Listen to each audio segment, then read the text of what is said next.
नमस्कार मंडळी, आज आपण करतोय मोकळा झुणका. हा मोकळा झुणका चवीला अप्रतिम लागतो, करायला सोपा आहे, टिकतोही छान, म्हणजे प्रवासातही तुम्ही नेऊ शकता.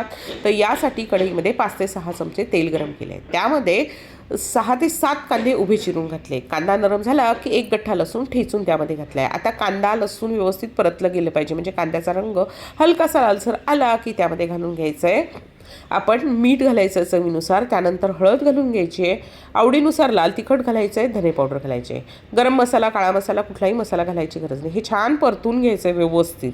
हे छान परतलं गेलं की यामध्ये बारीक चिरलेली कोथिंबीर घालायची आहे आणि त्याचबरोबर आपण थोडंसं यामध्ये बेसन घातलं म्हणून हिंगसुद्धा घातला आहे. छान परतलं गेलं की यामध्ये घालून घ्यायचं आहे आता आपल्याला बेसन. तर बेसन मी कोरडं भाजून घेतलं होतं. तर 2.5 ते 3 वाट्या बेसन कोरडं भाजून घ्यायचं. कोरडं म्हणजे याच कढईत तेल न घालता भाजून घ्यायचं. जेव्हा बेसन भाजून झुणका केला जातो ना, त्याची चव खूप जास्त छान येते. एकदम छान परतून घ्यायचं आहे. परतलं की त्यानंतर त्यावर पाण्याचा हपका द्यायचा आहे. झाकण ठेवून वाफ काढायचे, म्हणजे बेसन शिजून येतं, फुलून येतं, त्याशिवाय झुणकासुद्धा मोकळा होतो. एकदम पाणी टाकायचं नाही. 2-3 वेळा पाण्याचा हपका द्यायचा, पुन्हा वाफ काढायची, म्हणजे असा हा छान मोकळा असा झुणका तयार होतो. हा झुणका प्रवासात सुद्धा छान टिकतो, चवीला तर छानच लागतो.